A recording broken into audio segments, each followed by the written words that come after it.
একবার দেখাও দেখলা না। সেই বিশিষ্ট গান চাঁদনি মুখে অল্প একটু ধরেছে, চড়া তো বেশি ভাবে ভালো করে গাইতে পারে নাই, তারপরও চেষ্টা করছে। তো শকত ভাই ওকে 200 টাকা দিয়ে দেওয়া করেছে। দরবার থেকে বলেছেন প্রশ্নের জবাব দিয়ে আর প্রশ্ন না করতে, যতটুকু সময় বিচ্ছেদের গান দিয়ে রাত্রটা শেষ করতে। শ্রদ্ধা জানাই, ধন্যবাদ। প্রশ্নের জবাব করবো।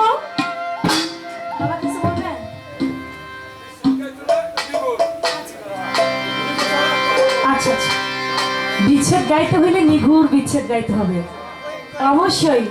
আমি নিগুড় বিচ্ছেদ ছাড়া আমি হালকা বিচ্ছেদ গাইও না, আর আমার গাইতে ভালো লাগেও না।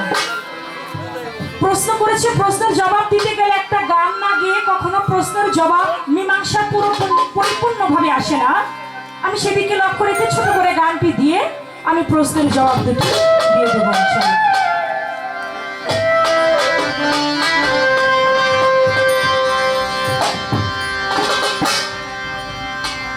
অতল জলে মানিক পাখি হইলে ডুবরি হাইরে, অতল জলে মানিক পাখি হইলে ডুবরি, তৌহিদ সাগর কঠিন পানি রে, তৌহিদ সাগর কঠিন পানি।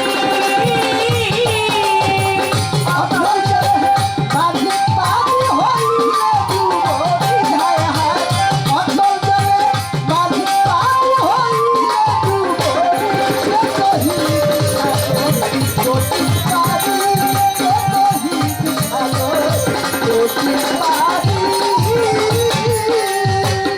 তৌহিদের বিলে রে অতরে ভুজে যাবে নয়ন, তৌহিদের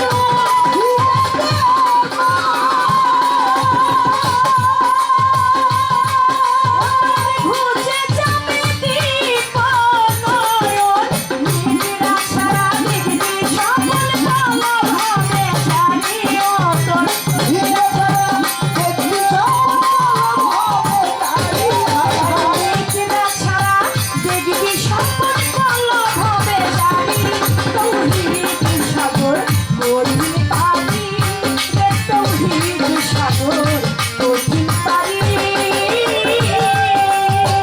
অতল জলে মানিক পাখি হইলে ডুবরি হায় হায়, অতল জলে মানিক পাখি হইলে ডুবরি, তৌহিদ সাগর কঠিন পানি রে, তৌহিদ সাগর কঠিন পানি।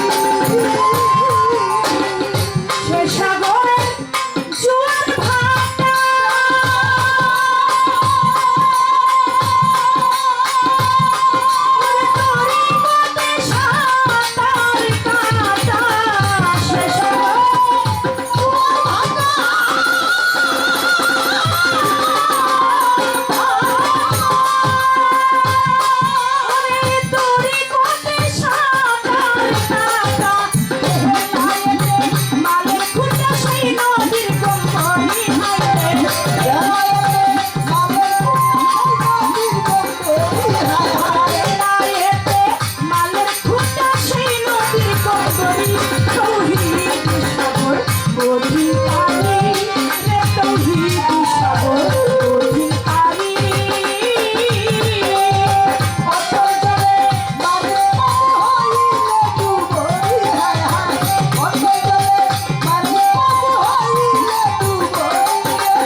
পঁচিশের গুণ আগুন, পানি, মাটি, বাতাস, নূর। এ হইল 5টা জাত। এর মধ্যে আগুনের 5টি গুণ আছে, পানির 5টি গুণ, বাতাসের 5টি গুণ, মাটির 5টি গুণ, নূরের 5টি গুণ। এই গুণগুলি কি? আগুনের 5টি গুণ: ক্ষুধা, তৃষ্ণা, নিদ্রা, অলস্য, ক্লান্তি। পানির 5টি গুণ: রক্ত, পিত্ত, লালা, রেদ, স্লায়া। বাতাসের 5টি গুণ: উপকর্ম, চলন, ধারণ, সংযোজন, প্রসারণ। মাটির 5টি গুণ: হস্তি, মাংস, নারী, ত্বক, লোম। নূরের 5টি গুণ: উদয়, হৃদয়, কুচি, কণ্ঠ, মগজ। এ হলো 5 5 25-এর গুণ। আর এই 5 5 25 দিয়েই মানব দেহটা গঠিত। এই 5 5 25-এর গুণ আমি বললাম। আমার কাছে এবার কঠিনের থেকে কঠিন প্রশ্ন করছে। আমি না আপনার ছোট বোন, এত কঠিন প্রশ্ন করলে কি হয়? আমি কত সহজ সহজ ছোট ছোট করে প্রশ্ন করি। আর আমাকে জিজ্ঞাসা করেছেন, নিজামুদ্দিন আউলিয়া দরবারে আমির খসরু গেলেন তার মায়ের সঙ্গে। বাইরে দাঁড়িয়ে তিনি একটা কবিতা পাঠ করলেন। কি কবিতা পাঠ করলেন? আবার নিজামুদ্দিন আউলিয়া তিনিও একটা কবিতা পাঠিয়ে লিখে পাঠালেন। কি কবিতা পাঠালেন? তারা যে কবিতা লিখেছেন, তারা তো লিখেছেন ফার্সি ভাষায়। অনেক কবিতা আমির খসরুর, অনেক কবিতা নিজামুদ্দিন আউলিয়া, তারও অগণিত কবিতা। এই কবিতা বলে কয়ে শেষ করবার মতো না, যেটা পাই দলিলের জীবনীতে। এখন তার কথা যে কোন কবিতাটা সেখানে আমির খসরু দাঁড়িয়ে তিনি বলেছিলেন,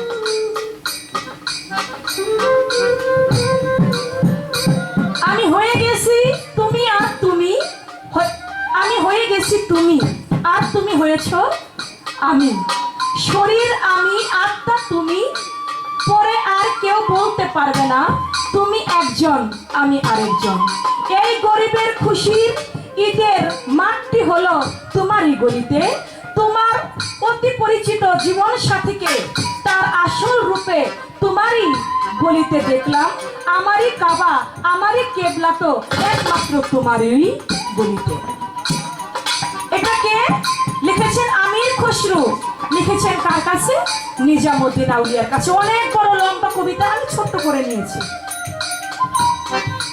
নিজামুদ্দিন আউলিয়া তিনি কি লিখলেন? প্রেমের নদীতে আজব ঢেউ বয়ে যায়, উপরে যে ভাসে অবশ্যই ডুববে সে, ডুবেছে যেই বেঁচে রবে, বেঁচে রয় সে। যে ডুবেছে সেই তো বেঁচে রয়েছে, যে ডুবতে পারে না সে বাঁচতেও পারে না। এটা কি লিখলেন? এটা লিখলেন নিজামুদ্দিন আউলিয়া। অনেক লম্বা কবিতা, আমি ছোট করে বলা পাওয়ার চেষ্টা করি।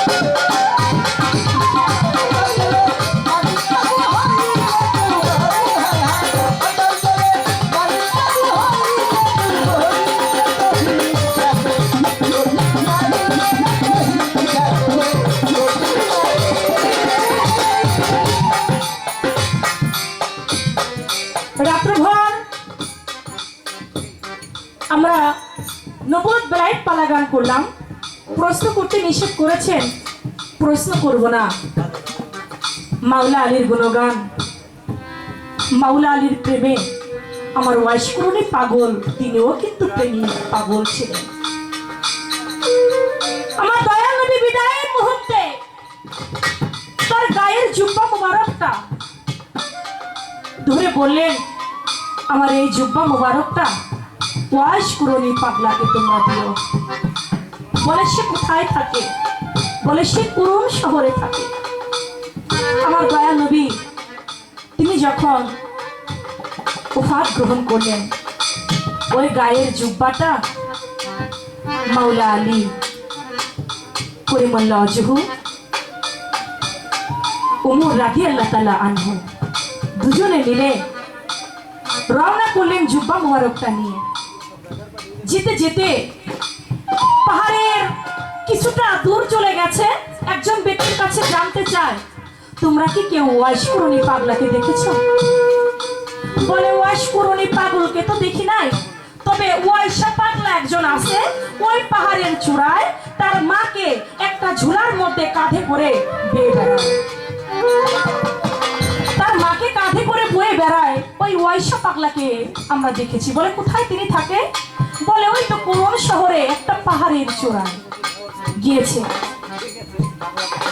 যারা বলতেছে, তুমি কি ওয়াইশ কুরুনি? বলে, তোমরা কারা?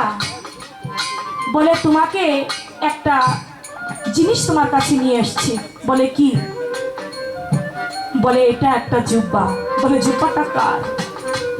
বলে, আমার দয়াল নবী হুজুরে পাক সাল্লাল্লাহু আলাইহি সাল্লামের। বলা মাত্রই দু চোখের পানি ছেড়ে দিলেন, ছেড়ে দিয়ে বললেন, তোমরা কি তার কাছ থেকে এসেছো? বলে, হ্যাঁ, আমরা তার কাছ থেকে এসেছি। তিনি বলেছেন এই জুব্বাটা তোমাকে দেওয়ার জন্য। বলে, তাহলে আমার বন্ধু বোধহয় আর পৃথিবীতে নাই, তিনি আমাদেরকে ছেড়ে চলে গেছেন? বলে, হ্যাঁ। বলা মাত্রই কাঁধের ঝুলাটা আমার হযরত আলীর হাতের মধ্যে দিয়ে বলে, হযরত আলী, আমার এই কাঁধের ঝুলাটা তোমার কাছে কিছু সময়ের জন্য একটু রাখো, আমি একটু আল্লাহর সঙ্গে কথা বলতে চাই। বলা মাত্র সিজদার মধ্যে পড়ে গেছে। এখন সিজদা আর উঠায় না। আমার আল্লাহ বলে, ওয়াইশ কুরুনি পাগল, তুমি সিজদা দিয়েছো, সিজদা উঠাও। তুমি সিজদা কেন উঠাও না? আমার তামাম দুনিয়া যে কাঁপে। বলে, আমি সিজদা উঠাইতে পারি। আমার জীবনে বড় ইচ্ছা ছিল, আমি আমার দয়াল নবীর হাতে হাত রেখে আমি বায়াত গ্রহণ করব, কিন্তু আমার এই সৌভাগ্যটা কোনোদিন হয় নাই। আমি একদিন তার বাড়িতে গিয়েছিলাম, আমি তার দেখা পাই নাই। আমার বড় ইচ্ছা ছিল আমি তার হাতে বায়াত গ্রহণ করব, আমাকে ফাঁকি দিয়ে সে চলে গেছে। তুমি তাকে কেন নিলা? আমি এই সিজদা তখনই উঠাবো, আমার দয়াল নবী পৃথিবীতে সবথেকে বেশি ভালোবেসেছে তার পাপী উম্মতদের। আমার দয়াল নবী তার জীবনের থেকেও বেশি ভালোবেসেছে তার পাপী উম্মতকে। এই সিজদা আমি তখন উঠাবো যদি তার পাপী উম্মতের মধ্যে 16 আনা উম্মতের গুনাহ আল্লাহ তুমি মাফ করে দাও। বলে, ওয়াইশ কুরুনি, 16 আনা গুনাহ তো মাফ করা যায় না, আমি 4 আনা উম্মতের গুনাহ মাফ করে দিলাম। বলে, তা হবে না, 4 আনা উম্মতের গুনাহ মাফ করলে হবে না, 16 আনা উম্মতের গুনাহই মাফ করতে হবে, তাহলে আমি এই সিজদা উঠাবো। বলে, ওয়াইশ কুরুনি, আমি 8 আনা উম্মতের গুনাহ মাফ করে দিলাম, তুমি তোমার সিজদা উঠাও।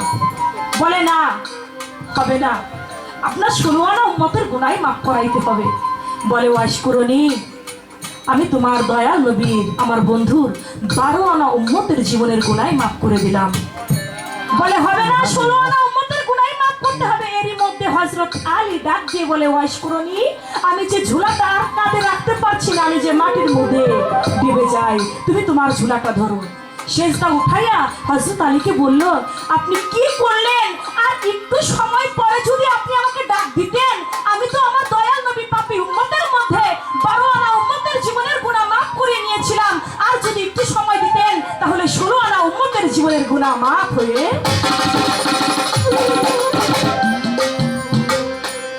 এটা বলে দয়াল নবী কথা বলে জুব্বা মুবারকটা ওয়াইশ কুরুনির হাতে দিয়ে হযরত আলী চলে গেল।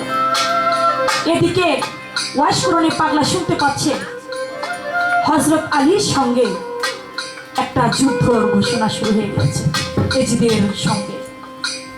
এ কথা সংবাদ পেয়ে দেখে অনেক লোক হযরত আলীর পক্ষে যুদ্ধ করবার জন্য যায়। ওয়াইশ কুরুনি পাগল ডাক দিয়ে কয়, তোমরা কই যাও? বলে, হযরত আলীর সঙ্গে তো এজিদের লোকের যুদ্ধ শুরু হয়ে যাবে, আমরা হযরত আলীর পক্ষে নাম লেখাতে যাই এবং হযরত আলীর পক্ষে আমরা যুদ্ধ করতে চাই। বলে, তোমরা একটা কাজ করো, আমাকে কি কেউ সঙ্গে করে নিয়ে যাইতে পারো? আমিও আমার মাওলা আলীর পক্ষে আমিও যুদ্ধ করব। বলে, তুমি তো বৃদ্ধ, তুমি বুড়া মানুষ, তোমার মুখে নাই। তুমি কেমন করে বুড়ো মানুষ হয়ে কেমন করে তুমি যুদ্ধ করবা? আরেকজন লোক বলে, দেখ উনি বৃদ্ধ হয়েছে তাতে কি, উনি যদি মাটি থেকে একটা ইটার টুকরাও যদি কুড়াই দেয় তাও আমাদের উপকারে আসবে, ওকে আমরা সঙ্গে করে নিয়ে যাই। যখন হযরত আলীর সঙ্গে হযরত আলীর পক্ষে যখন যুদ্ধে নামলেন, এজিদের লোকজন যতই তাকে মাবিয়ার লোকজন যতই তাকে অ্যাটাক করতে লাগে, কিন্তু তার গায়ে সেই একটাও তীরবিদ্ধ হয় না। যতই সামনে থেকে মারে ততই তীরবিদ্ধ হয় না। যখন না হয় মাবিয়ার লোকজন মাবিয়ার কাছে গিয়ে বলে, এটা তো কোনোভাবেই একটা লোক, বৃদ্ধ লোক, সবার সঙ্গেই পারি, কিন্তু ওই বৃদ্ধ বুড়োটার সঙ্গে যে আমরা কিছুতেই পারি না। বলে সে দেখতে কেমন? বলে তার মুখের মধ্যে একটাও দন্ত নাই, তার কান বাবরি চুল, দেখতে এমন পাগলের হাল। বলে তাই? বলে সে তো আর কেউ হইতে পারে না, সে নিশ্চয়ই ওয়াইশ করণী। তোমরা একটা কাজ করো, ওয়াইশ করণীকে তোমরা তো সামনে থেকে মারতে পারবা না, তোমরা ওর পিছন দিক থেকে তোমরা আক্রমণ করো। আর যদি পিছন দিক থেকে আক্রমণ করো তাহলে তাকে তোমরা নিধন করতে পারবে। ওয়াইশ করণী পাগলাকে বাজারে যুদ্ধের মাঠে পিছন থেকে যখন আক্রমণ করতে লাগলো, একটা তীর যখন ওয়াইশ করণীর দিকে ছুঁড়ে দিল, পৃষ্ঠ থেকে তীর যখন মারে ওয়াইশ করণী জমিনে লুটিয়ে পড়ে। পাখি যাবে যাবে এমন সময় ঘোড়াকে বলে, ঘোড়া রে, আমার জীবনে বড় ইচ্ছা ছিল আমি দয়াল নবীর হাতে বায়াত গ্রহণ করব, সে তো আমাকে ফাঁকি দিয়ে চলে গেছে। এ ঘোড়া, আমার দয়াল নবী একজনকে মাওলা ইয়াদ দান করেছে, তিনি হলেন হযরত আলী। তুমি একটা কাজ করো এ ঘোড়া, তুমি আমার পৃষ্ঠের মধ্যে কামড় দিয়ে তুমি আমার বন্ধু হযরত আলীর কাছে আমাকে নিয়ে চলো। যখন হযরত আলীর কাছে যাবে, দু চোখের পানি ছেড়ে দিয়ে ওয়াইশ করণীর প্রাণ পাখি যায়, তুই কি মোরে অকুলে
যে হয়